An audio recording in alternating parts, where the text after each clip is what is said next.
Now,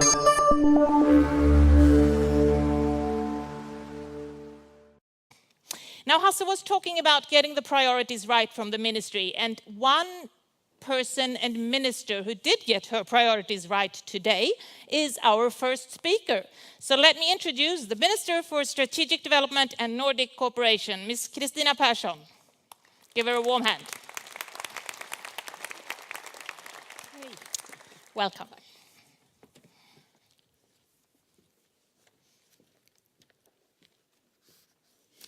Good morning, everybody. And thank you for the opportunity to address VINNOVA's annual conference, an important event for Sweden, for both politics and business, and research, of course.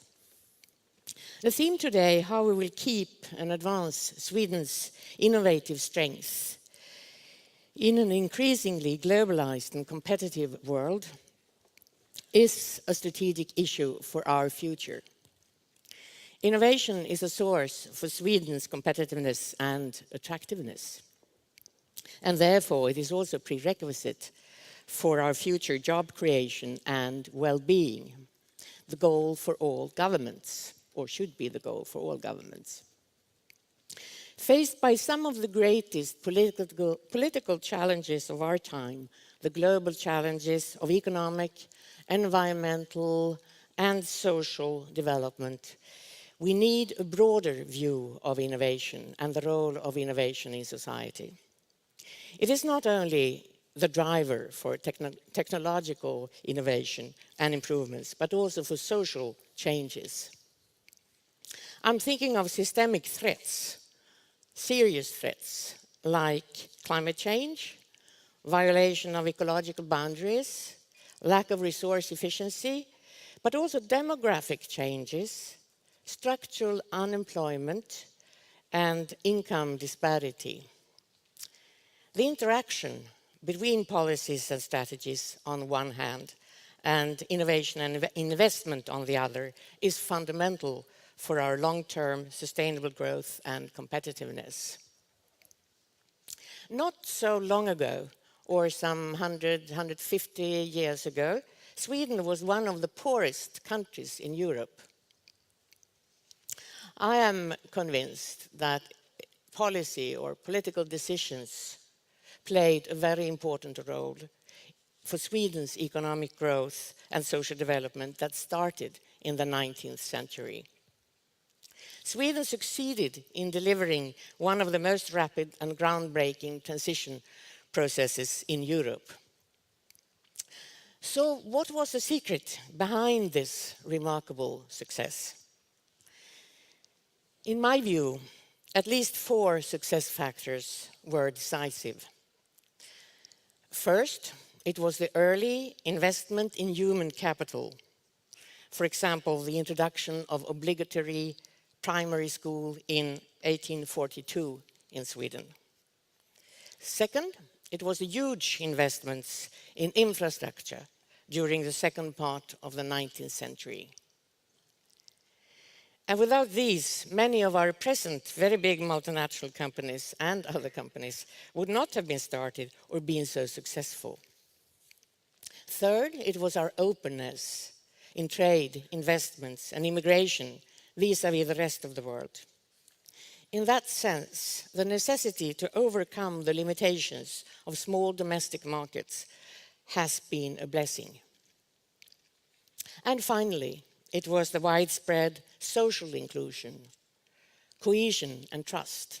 Maybe I should also add the way we lead and organize our organizations and companies, the flat organization, the inclusive leadership. In comparison to what is the case in most other countries in the world, trust for one another and for our institutions is much higher in the Nordic countries. And this is fundamental for our willingness to accept changes from behavioral to organizational and structural changes. So the openness and trust have been built up during a long time, but it could be destroyed at great speed if we act in a neglectful way. And I'm afraid this is something we need to work closely with together between different political parties and between business and the political representatives. These essential Nordic values in a welfare state constitute a social capital that we should take very, very well care of, particularly in times of crisis and big changes. In my view, this social capital is also the basis for society to foster entrepreneurial spirit and a creative environment. You dare take risk, which are the intangible or the key intangible drivers for innovation. As OECD stated in their latest review of the Swedish innovation policy, innovation has been for a long time a pillar of Sweden's development. In the latest Global Competitiveness Index 2014-2015 by the World Economic Forum, Sweden was ranked number 10 among 144 world economies. Underneath this high ranking, there are both encouraging and worrying signs. If we take a closer look at the rankings of some key subcategories, we find that Sweden is still ranked number 7 among the global innovation top 10. But Sweden has lost its position in both global higher education and training, and also global infrastructure. We were ranked number 14 for higher education and training before, and now now Sweden is ranked number 14 for higher education and training, and that means that we are behind all our Nordic neighbors. And we are number 22 in terms of infrastructure. Now there are other rankings, and we may have a different position in those, but this is just a new one that I found. We are all very aware of the fact that the BRICS countries, particularly China and India, are investing heavily in education, research, and innovation. I find two aspects particularly interesting. Both China and India have become strategic choices for global players. I have learned that in 2006, there were around 200 foreign research and development labs in China. Today, there are more than 2,000. And both China and India have chosen Nordic countries like Sweden and Denmark as locations for their R&D labs in strategic sectors, such as ICT and clean tech. So what is this telling us? A globalized and open innovation system means both competition and collaboration. We will both face tough challenges and get new opportunities. And in such a dynamic global innovation landscape, I'm both pleased and encouraged to learn about VINNOVA's new strategic approach to develop Sweden's innovative system. Broadening the scope from being driven by domestic needs to a global challenge-driven innovation is, I think, a very promising strategy. Like actively developing partnership with China and Brazil on eco-innovation can become highly rewarding in the future. The new government is fully committed to further boost the Swedish innovation system and its performance. In this process, we have the ambition to apply an integrated and holistic approach for greater synergies and impact. So let me give you a few examples of what we now have in our budget, which I hope will be passed. Hope with me.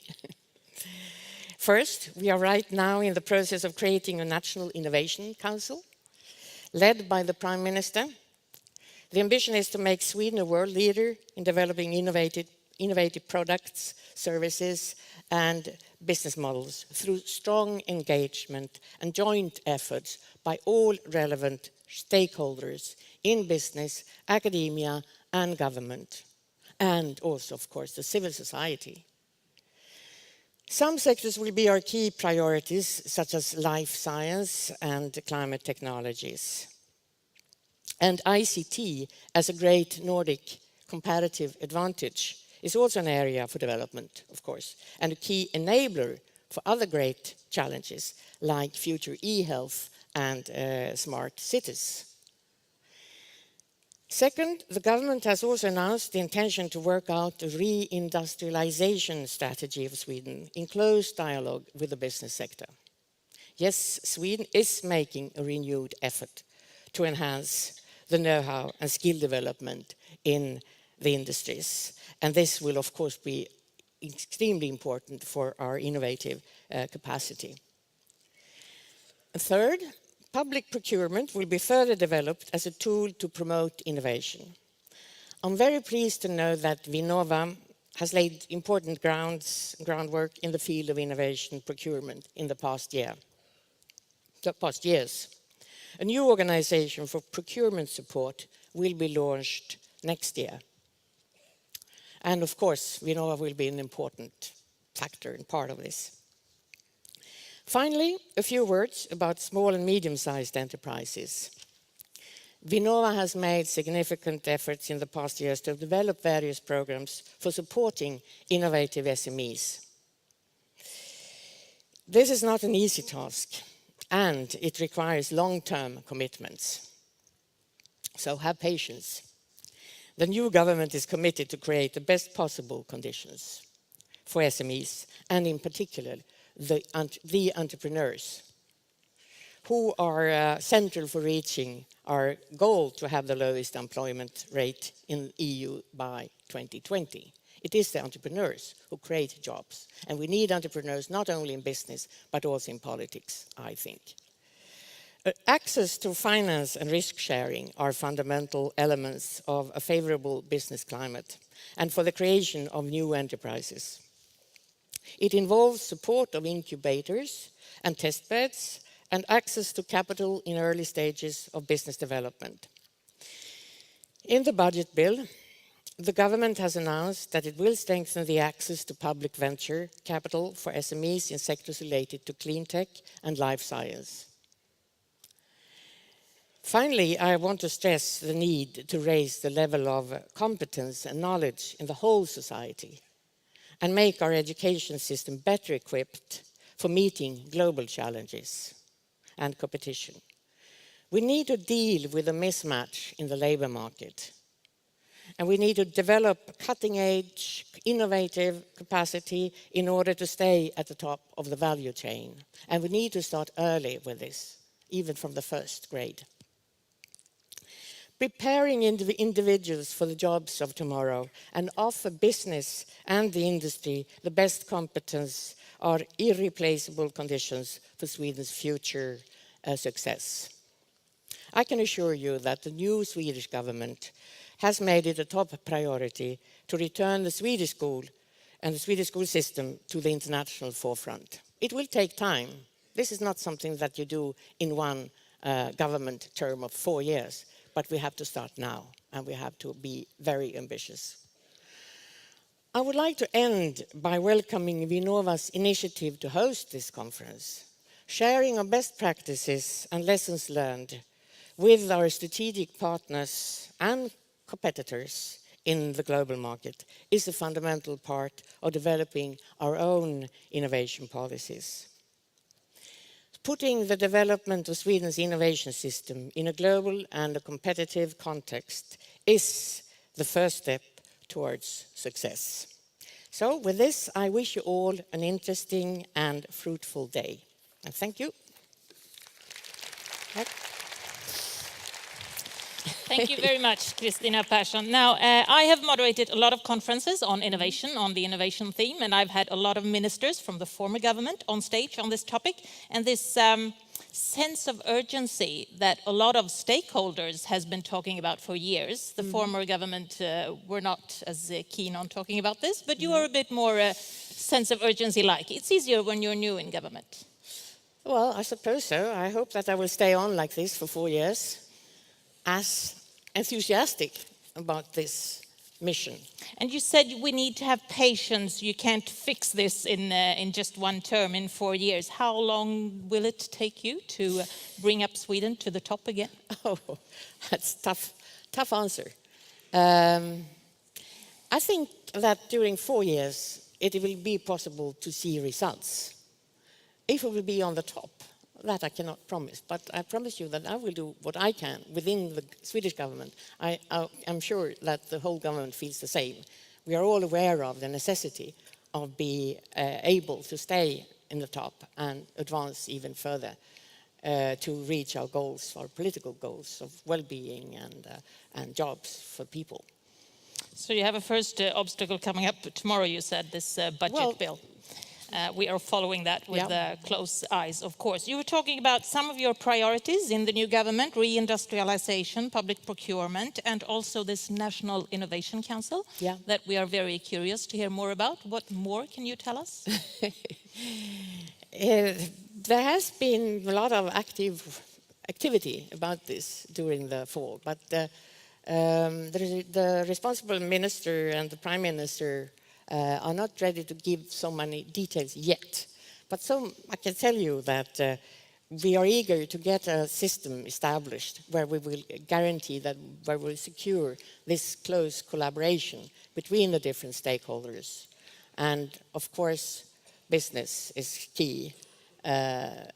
Industries and research and development and of course other relevant authorities and the political system as such. It is this holistic way of doing things that is so important, that you get this policy-driven innovation and the capacity to interact between policy and the business sector. So when do you think you will present this officially? Well, right now it is. I was hoping that it would be before Christmas, but I'm not so sure any longer. I mean, this is taking a lot of energy from my colleagues. What's happening right now in the Parliament?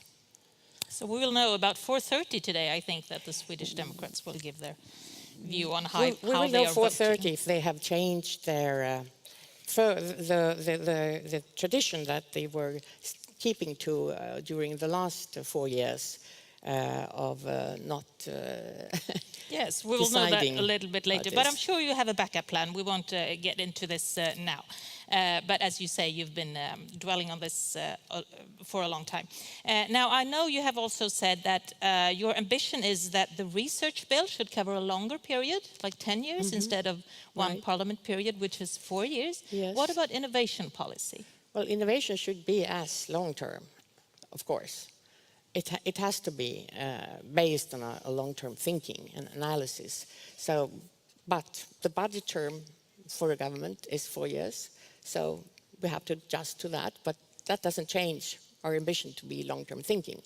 But we won't know until 2018 if we will be in government. Maybe not even until then. That is one of the interesting, the time horizon for politicians and for business life. Now, we do have a Mentimeter question. Actually, if you listen properly to Kristina, you can answer this one very easily. So please bring up the question you already saw before Kristina's speech. Maybe we can have it on the screens as well.